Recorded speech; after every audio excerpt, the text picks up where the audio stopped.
Welcome back to ISNET's podcast, where we explore the world of Earth observation and its countless applications. Today's episode is titled Mapping the Earth, Satellite EO Innovations and Impact. Our special guest is Dr. Waqas Qazi, CTO of Offshore Monitoring Limited. Dr. Qazi has a wealth of experience in EO spanning academic research, industry innovations, and real-world applications, especially in the maritime sector. We are excited to hear his insights on how the EU landscape has evolved and where it's headed next. Dr. Qazi, thank you for joining us. Your journey in the EU space is inspiring. Could you walk us through your background from your educational roots in Pakistan to pursuing a PhD in the US? How did these experiences shape your career in EU? Thank you, Sadaf, and thank you, ISNET, for asking me to join this podcast. It's very interesting for me to talk about what I've been, pursuing as a career pretty much since I came out of university. So it's very interesting because I actually wanted to do something related with space since my early years, since pretty much when I was still in high school, I would say. So for my undergraduate degree, I actually attended Punjab University in Lahore in Pakistan, and then they had a program in space science. So I pretty much was able to, I was lucky, I think I was able to go into that domain right from my undergraduate degree. And I did my undergraduate from there, I did my master's, and that's where of course, I had some idea about space and how it can, help us in many ways, in many applications. But that's where I really learned the many different aspects, facets, applications. And the satellite EO, satellite remote sensing really became my big attraction for me there. So I spent, I think, nearly 5 years there, my bachelor's, my master's, and that's really I honed my basic skills in this domain. And then I wanted to go for a PhD to really go into depth in some topic, and I always wanted to go towards research and applications. So then I went to the US. I studied for my PhD in the University of Colorado Boulder in the US. Actually, the department there was called Aerospace Engineering Sciences. It was a very interesting place because they had a combination of people who were doing the part where you launch the satellites, designing satellites, and they also had, of course, a big division on satellite EO. So I was able to work with peers there and colleagues there in my PhD program and with faculty there who were in their mind, who had the full picture of the whole space, let's say, process from satellite design, launches, then the data transmission, data processing. Of course, my own, let's say, niche or my own area of expertise is when the data comes down back to us, the EO data, then how to process it, how to analyze it, and how to derive useful insights from it. So that's what I specialized in. And one of my core focus areas there in my PhD was really to use satellite data for maritime applications and oceanography. And that's been part of my journey throughout since my PhD. But of course, I've expanded also to explore many, many other, let's say, EU applications, which I think we will talk about further today. And I think you forgot to mention that you were a Fulbright scholar. Yes, correct. Sorry, I forgot to mention that. I had the opportunity to win the Fulbright scholarship. That really helped me. That funded my whole education in the US during my PhD. So of course that I thank you for reminding me. I should mention that clearly. That's a great achievement, in fact. So how was your experience while during your PhD journey as a Fulbright scholar? It was amazing. Of course, it started from Pakistan because we gathered here in Pakistan as a group, and I got to know very really interesting people here. And then, of course, in the US, there is the Fulbright network. You get to meet different people from all over the world who I'm still in touch with. And especially the PhD or any education journey is not just what you study in the class or what you sit down and analyze in terms of data. It's also the people and their different perspectives. So in my lab, for example, we had people from Italy who are doing also data processing, and I learned a lot in technical discussion with them. Also, of course, they were American. There were people from many other nations there. So that was, I think, very, very enriching experience overall, and it has really helped me throughout my research and professional career. Uh, since finishing my PhD. Sure, it must be a great experience. Dr. Qazi, you spent nearly 8 years at Institute of Space Technology, Islamabad, involved in teaching and research related to Earth observation applications. Can you tell us more about your academic and research journey over there? What were some of the key projects and findings that marked this period of your career? So I should say that I have a really special relationship with IST because when I finished my master's and before going for my PhD, there was one kind of gap year. And then that year I joined IST. That time I worked for 1 year there. So that was my only like professional work experience before going for PhD. And I honestly, I enjoyed it so much that when I finished my PhD, I came back to Pakistan. I really just went back straight to them and I started working there again, now in the faculty. And those 8 years were really amazing. I honestly can say that it was just the right place for me, right? Coming after my PhD, a lot of energy, a lot of ideas, what I want to do. I got so much freedom there to work that we did so many amazing things with really good colleagues, really good supporting structure that I could really kind of establish the things that I wanted to do as a new researcher just starting after his PhD. So I mean, we uh, we introduced new courses, graduate courses, which were not being taught in any university at that time. Now there are after a few years, but at that time, for example, a course in radar remote sensing, synthetic aperture radar, it was just not existing. It was 2 lectures in the remote sensing class. So I introduced a complete new course on this, where we just talk about radar remote sensing the whole semester. We had a new course. I put up a new course on scientific data analysis using scientific programming, which I clearly saw that that's a gap we have in the students that are graduating in Pakistan. And now, of course, with the years, it has become a part of every space science or geoinformatics degree here. But that time, it was limited to 1 or 2 universities. So I really value my 8 years there. I think it really helped me grow as a person, as a professional. Those 8 years, I still have contact there. They still ask me to visit a couple of times a year. So I'm very happy and thankful for all my time there, to all the colleagues, all the support I got, and where I am today, working in the industry. It is only possible because I spent those formative years of establishing my research journey, academic journey in IST. You're right. And I think you also established a lab there that was also a very great initiative. Yes. So that is, of course, again, it's special when you're able to say that you got the opportunity and the freedom to establish something from the ground up. And that's we established basically one lab for the Geospatial Research Education Lab, and therein we also established various research groups. So one of the research group I was leading was the radar remote sensing research group, and we started publishing papers on radar remote sensing, and we were when we kind of analyzed ourselves in annual kind of reviews internally. So we were probably saying that in the region, in this South to Central Asia region, we are one of the best labs doing radar remote sensing. So of course, it took time to grow.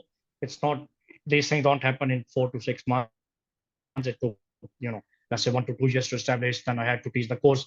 Then I got students interested who came to do the research thesis with me. But we did a lot of interesting things. We started to apply EO data in new applications in geology, in oceanography. I was able to conduct also many workshops for professionals because there are people who are working in some place and they don't have the time or the resources to come and take a whole graduate class in 1 semester. So for them, I tried to compress that whole class into, let's say, 6 or 7 working days. And thankfully, I always got great feedback that kept me going. So I think we did like 3 or 4 sessions of that over a period of 4 years. So I'm proud of that as well. Being able to not just limit ourselves to the students in the university, but being able to offer this knowledge and skill set to the industry as well. Exactly. And that's really amazing. So coming back to the topic of Earth observation also, that as we all know that Earth observation plays a critical role in supporting economic development and informed policy making. So, from agricultural yield estimation to urban planning and disaster management, how do you think EO is transforming these sectors? I think I think the Earth observation is becoming absolutely vital, and at both government level operations and analysis, which could be, let's say, related to policies, economic planning, and also commercial industry processes. Now, I mean, you can pick up any domain. I mean, you mentioned a few. You mentioned agriculture. You mentioned urban planning. You can from disasters. It EO helps us in the whole disaster cycle, which is disaster mitigation planning, disaster recovery, post-disaster operations, large-scale area monitoring, small-scale area monitoring, water resource monitoring, transport planning, glaciers monitoring, and any field of life you pick, which is on the surface of the earth, EO is there. And I think this ability to see from above, and I think of EO as a tool which shows you the absolute truth. You can literally see what's going on. You don't have to, let's say, do estimate so much more. So you have actual data, you have actual information on the basis of which you can start planning. Of course, it doesn't mean that Earth observation will always deliver you 100% accuracy, but it is always much better than what you can estimate. Because, for example, let's just take one example. Let's take agriculture yield monitoring. So the conventional way, let's say 2 to 3 decades back, has been to do this plot sampling only. So that means that you send people into the field, they take a plot, and then they extrapolate it over the big region. But that always brings in this issue with the reliability, the statistical generalizability, how representative are those samples.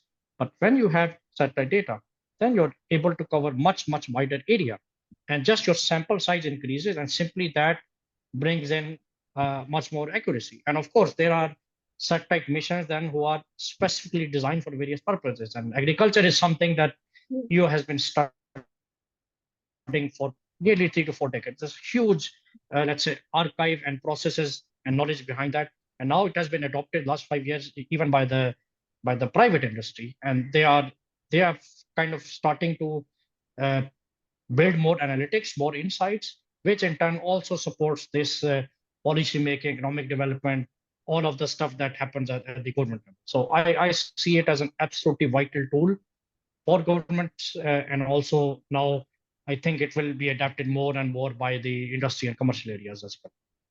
Totally agreed, and thank you for your great explanation. So you are now focusing on maritime and shipping applications at Offshore Monitoring Limited. Could you discuss some of the innovative EO solutions your team is working on, particularly in areas like maritime security, vessel detection, and environmental monitoring? Yes. So as I told you, in my PhD, the core of my research was EO applications for oceanography and maritime. So that was also involved in my, let's say, research career at IST. And then I transitioned to the industry about, I think, around 3 years back or 3.5 years back. And because this group with offshore monitoring, it gave me a chance to now focus on maritime applications. So I thought that let's take some experience in the industry and see if I like it. So I've been 3 years, I'm liking it. So keep going.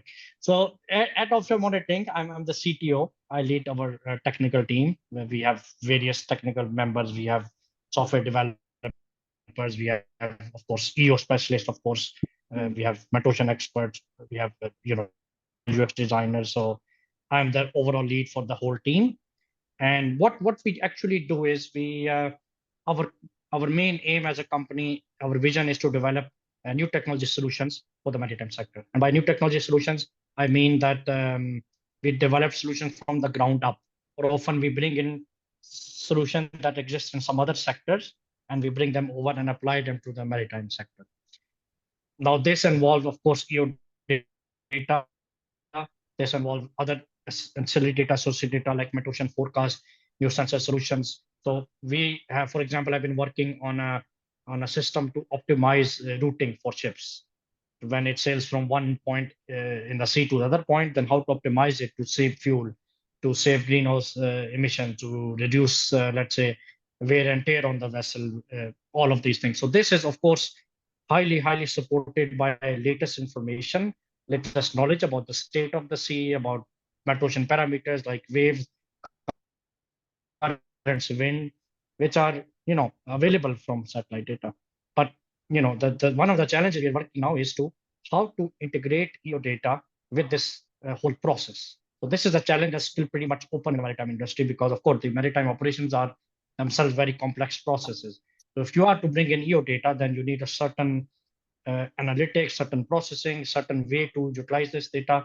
And this is what we've been working pretty much for the last, let's say, couple of years to find out innovative ways to fuse EO data with metocean data and maritime information to how to bring higher and higher accuracy in terms of many applications. And one prime example is maritime or shipping route optimization.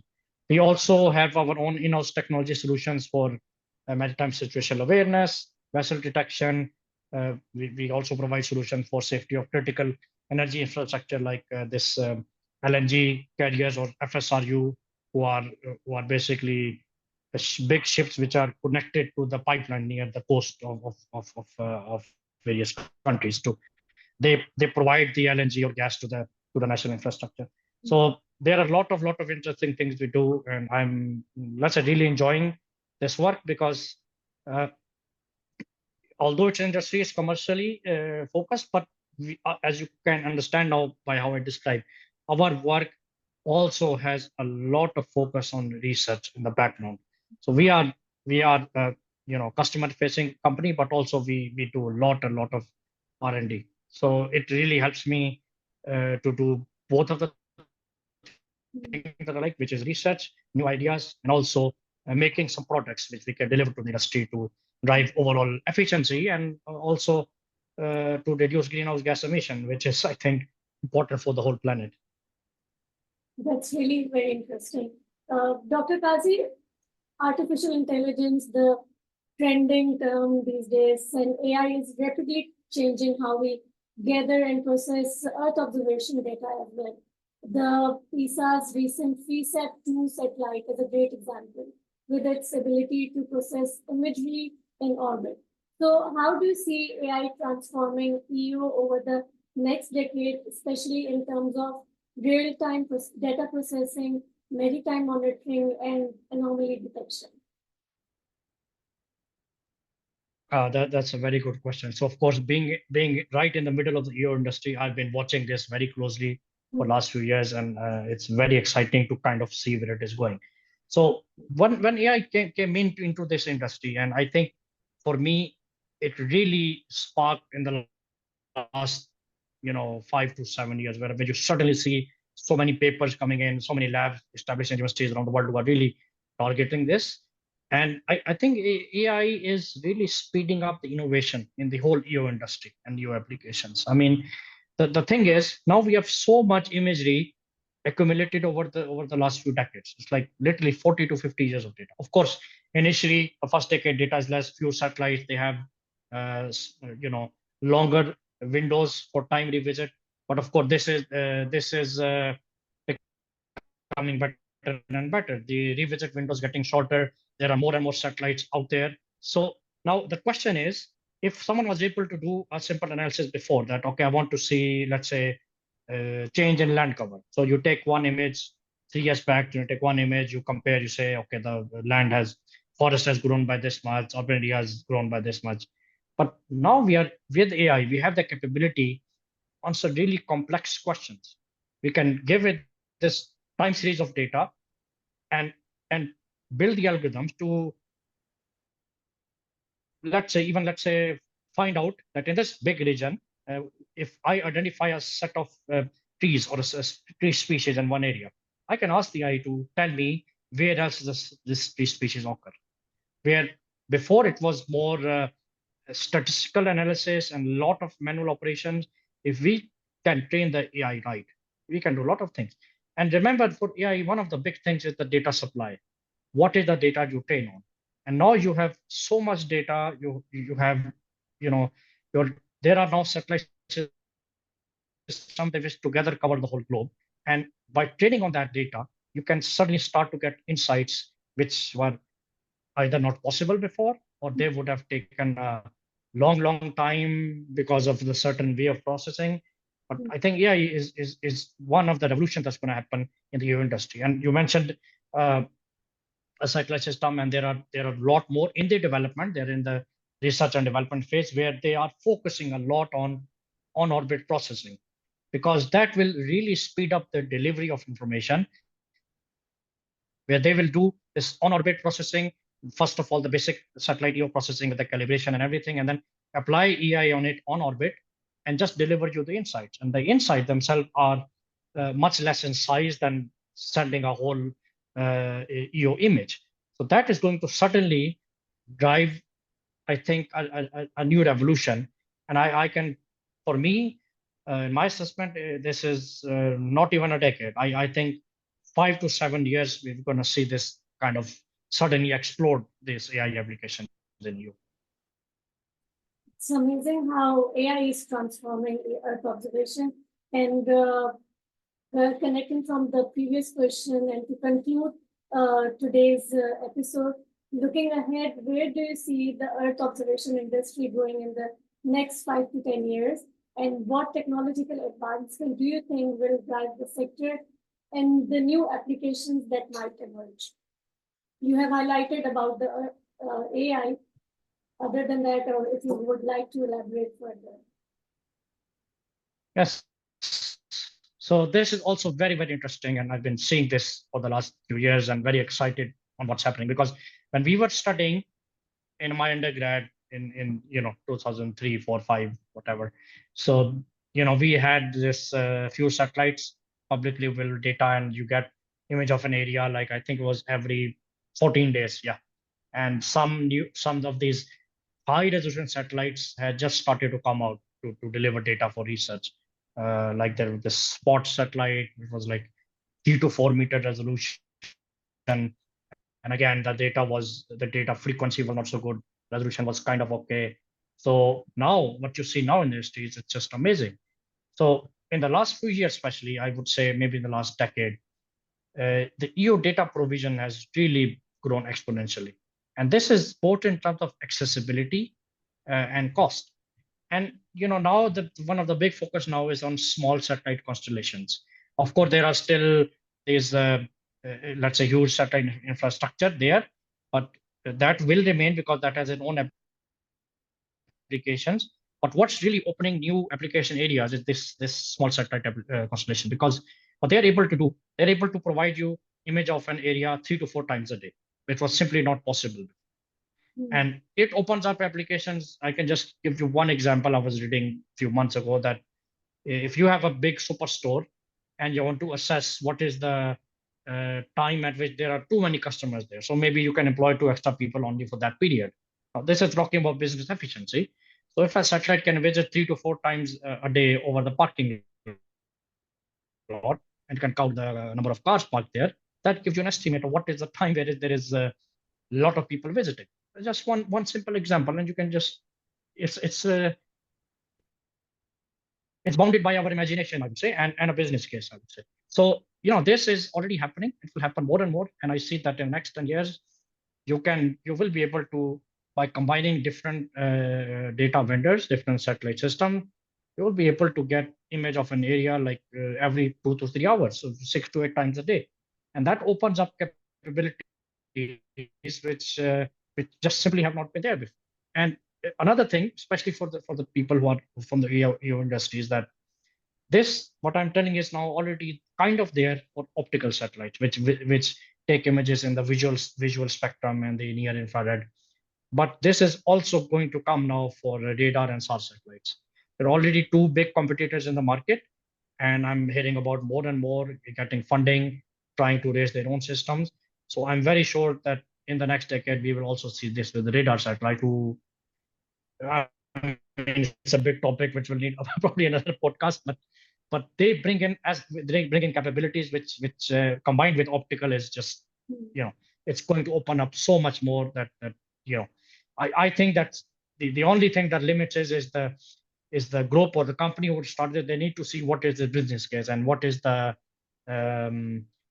let's say the cost implication, because of course one thing we have to keep in mind, this is a industry which requires big investment. So do they see that what they invest, is that going to pay out in the future?